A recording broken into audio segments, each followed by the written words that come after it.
สนใจไอ้เลยนงดังปล่อยไอ้อยู่ห้องเศร้าส่วนตัวเจ้านั่นไปหวัง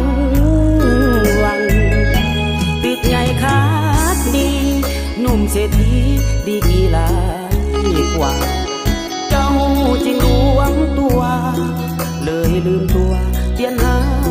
เปลี่ยนหังเงินหอใหญ่โตงามอโค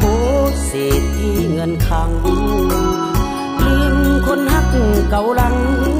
ไปโบสั่งยังนอนาตอนอยู่ห้องเศร้าเจ้าสัญญาบอกปะทิมกันรวยจนนั้นบ่สำคัญ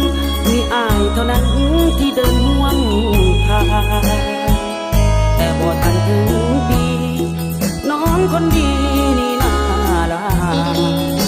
ห้องเศร้ากลายเป็นห้องหางอ้างว้างเมื่อนางจากลานั่งเงาเฝ้าห้องคอยท่านวลน้องหวนคืนพูดนั่งพูดยืนเว้นหรือคืนบ่เห็นเจ้ามาน้องสร้างเหตุใดมาลืมไล่หอดคนคอยท่าผู้บอกคนคอยสิบ้ากับเถิดการด่าห้องเศร้ายังคอย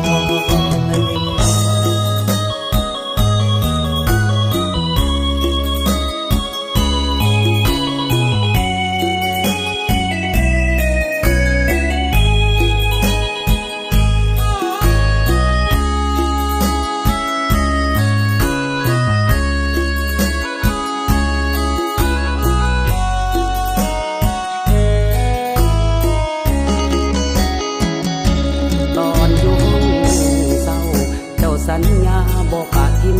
กันรวยจนนั้นบ่สำคัญมีอ้ายเท่านั้นที่เดินห่วงทางแต่บ่ทันถึงปี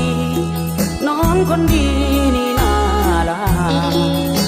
ห้องเศร้ากลายเป็นห้องหางอ้างว้างเมื่อนางจากลานั่งเงาเฝ้าห้องคอยท่านวลน้องหวนคืนพูดนั่งพูดยืนเว้นหรือคืนบ่เห็นเจ้ามาน้องสร้างเหตุใดมาลืมไล่หอดคนคอยท่าผู้บอกคนคอยสิบ้ากับเถิดการด่าห้องเศร้ายังคอย